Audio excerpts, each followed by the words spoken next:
자, 투데이 하디쇼 인터뷰 시간입니다. 인천시 약사회가 인천 지역 맞춤형 양료 서비스 마련에 나설 거라고 하는데요.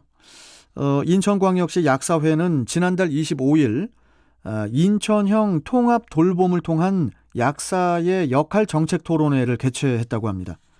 자, 이와 관련해서 백승준 인천시 약사회 부회장 연결해서 자세한 이야기 들어보도록 하죠. 자, 백승준 부회장님 안녕하십니까? 네, 안녕하세요. 네, 반갑습니다. 자, 우리 부회장님. 네. 이 토론회 이름이 좀 길어요. 이 인천형 통합 돌봄을 통한 약사의 역할 정책 토론회. 예, 어떤 내용을 다룬 토론이었나요? 예, 먼저 통합돌봄에 대해서 먼저 말씀을 드리는 게 좋을 것 같은데요. 예, 예. 통합돌봄이라는 것은 돌봄을 필요하는 주민들이 살던 곳에서 생활할 수 있도록 주거, 영양, 보건의료, 요양, 돌봄, 독립생활의 지원 등을 통합적으로 제공하는 것을 말합니다. 이 시스템을 지역사회에 정착하기 위해 각 지자체에서 선도사업 형식으로 지역의 상황에 맞춰 진행하고 있어요. 예. 인천 지역에서 이 통합돌봄 선도사업이 진행된다면 이 속에서 약사들이 어떠한 역할을 수행할 수 있을까라는 고민 속에서 국내의 사례 등을 통해서 인천 지역에 맞는 양료 서비스, 즉 인천형 양료 서비스를 찾아보고자 하는 토론회였습니다. 이게 지금 말씀하신 것처럼 그 인천형 양료 서비스라는 게 이게 구체적으로 어떤 거예요, 부회장님? 네. 양료 서비스라는 것은 약물 치료가 진행되는 데 있어서 약사가 관여하는 서비스를 말합니다. 자가 투약을 하는 데 있어서 약물 정보 제공뿐 아니라 약을 제때 잘 먹도록 도와주는 것, 그리고 약을 잘 보관하고 폐기하는 것 등 이런 것들에 대한 자문과 모니터링을 하는 것인데요. 예. 양료 서비스는 다른 직역들과 협업을 통해 진행하는 것이 더 좋습니다. 네. 이를 위한 행정 지원, 법률 정비, 다른 직능 간의 협업 가능성, 서비스를 받을 대상자 선정 기준, 서비스를 제공하는 약사들의 인력풀 등을 고려해야 할 사항들이 많습니다. 예. 이를 인천 지역에 맞는 형식으로 체계하는 것을 인천형 양료 서비스라고 합니다. 그러니까 이제 이 부회장님 말씀하셨던 이 통합 돌봄이라는 것이 결국 이제 약사들의 역할 변화하고 이제 또 연관이 되는 것 아닌가 이런 생각이 또 들거든요. 그렇게 봐도 되는 겁니까? 네, 맞습니다. 약사의 업무는 주로 약국으로 한정지어져 있어요. 예. 통합 돌봄 속에서 방문 양료를 진행하려면 약국 밖으로 나가야 하고 다른 직역들과 협업을 해야 합니다. 이것이 가장 큰 변화입니다. 예. 방문 양료에서 주로 수행하는 업무는 규칙적인 약 복용을 위한 약 정리, 약품 유효기간의 점검, 중복약 점검을 통해서 약제비를 줄여주고 불필요한 약 복용을 막아줄 수 있습니다. 또한 임의로 중단한 약 점검을 통해 재진료를 유도하고 건강상담과 영양요법 3당 등을 중점적으로 수행하게 됩니다. 알겠습니다. 자, 그리고 이 방문 양료 사업에 대해서도 좀 이야기를 하고 싶은데요, 부회장님.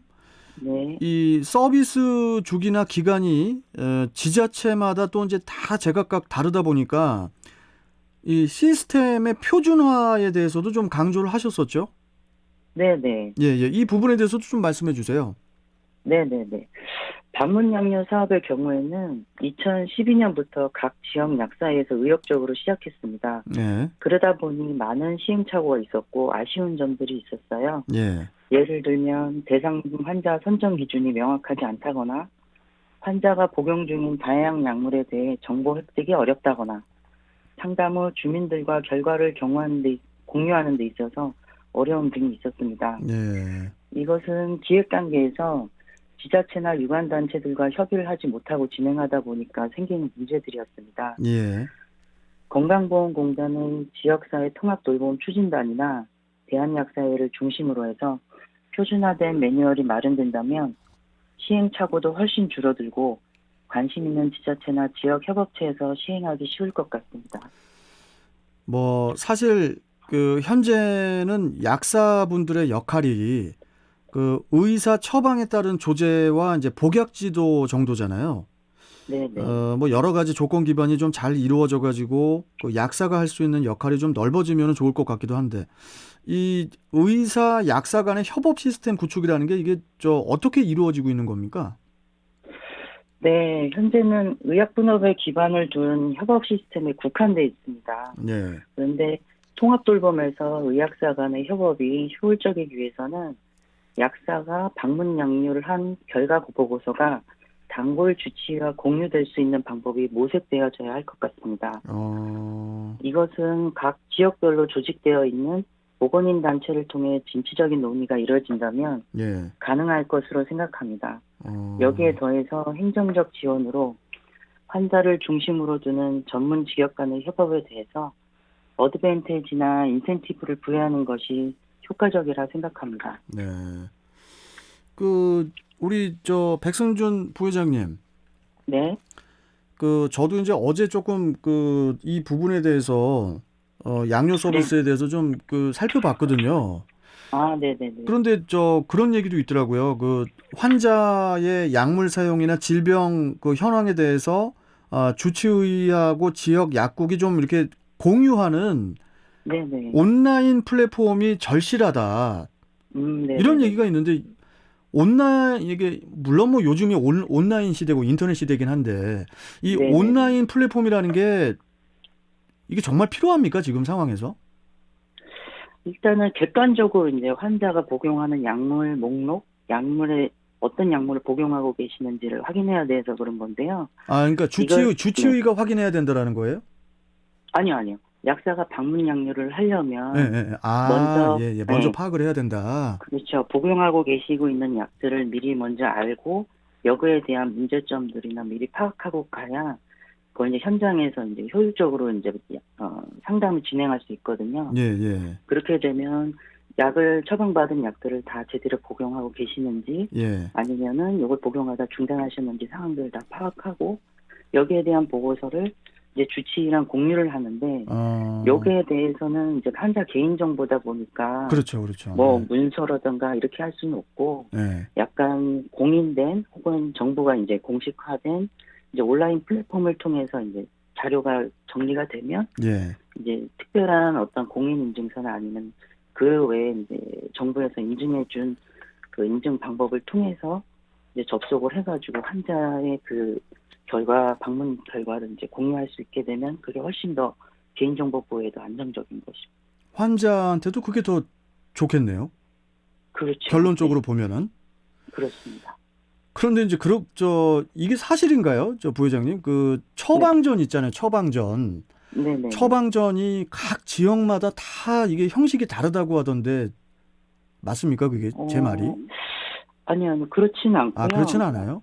네네네. 의료법에 있는 어, 표준 이제 그 서식이 있어야 있기는 예, 예, 이제 거기 그 표준 서식이 있고 거기에 들어가야 될 사항들이 다 있는데 예, 그 표준 형식을 사용하는 의료기관이 있고 아니면은 이제 큰 대형 병원 같은 경우에는 기존에 이제 병원 내부 시스템에 맞춰서 이제 본인들이 쓰던 형식에 그런 이제 필수 기재 사항들을 넣어서 이제 처방전을 이제 내보내는 경우들이 있어요. 예. 이런 경우는 조금 형식이 달라 보일 수는 있지만 필수적으로 기재돼야 할 내용들은 다 들어있는 겁니다. 어, 그리고 저도 이제 나이가 그렇게 어린 나이는 아니다 보니까 병원도 이제 몸 네. 때문에 건강 때문에 좀 자주 다니거든요, 부회장님. 네네, 제가 저 네네. 아이디어 하나 좀 건의를 좀 해도 될까요?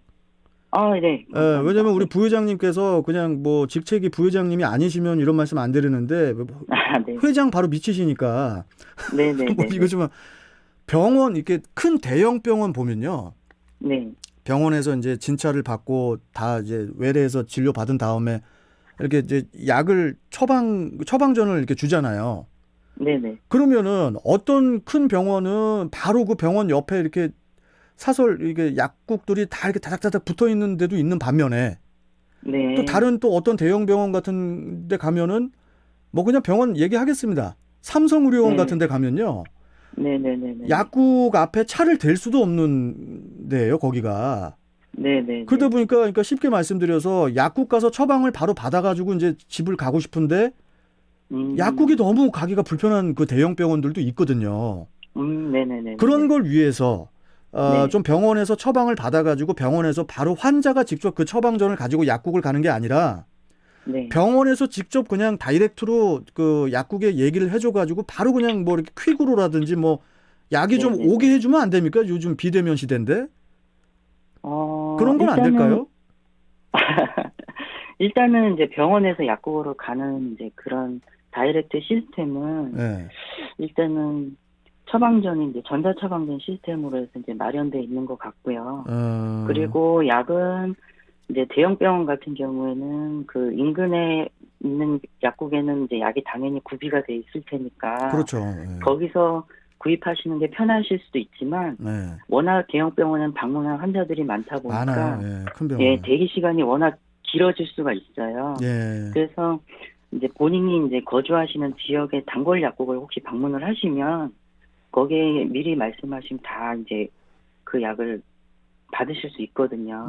조금만 시간을 투자하시면. 그리고 말씀하신 이제 그 약을 직접 이렇게 환자가 이렇게 배송 받는 방법은 그러니까 요새 아직은 비대면 네, 시대다 보니까 네, 혹시라도 물론 뭐 약이라는 게 뭐 바로바로 네네, 그 저 복용을 해야 되는 거기 때문에 좀 네네네네, 어불성설일 수도 있지만은 또 네네네. 뭐 좀 바로 배달이 되는 것도 필요한 환자들도 있을 것 같아서 아, 네네. 그런 부분도 이제 좀 한번 생각해 보시는 건 어떨까? 알겠습니다. 그런 게 이제 케이스별로 적용될 수 있는지 한번 알아보도록 하겠습니다. 알겠습니다. 제가 좀 네, 말이 많네요, 제가. 예. 아무튼 네, 저 오늘 말씀 잘 들었고요. 예, 네네네. 양료 서비스 제대로 좀 완결해 주시길 바라겠습니다. 오늘 말씀 잘 들었습니다. 고맙습니다. 네, 감사합니다. 네. 자, 백승준 인천시 약사회 부회장과 이야기 나눠봤습니다. 자, 이제 통신원 연결해서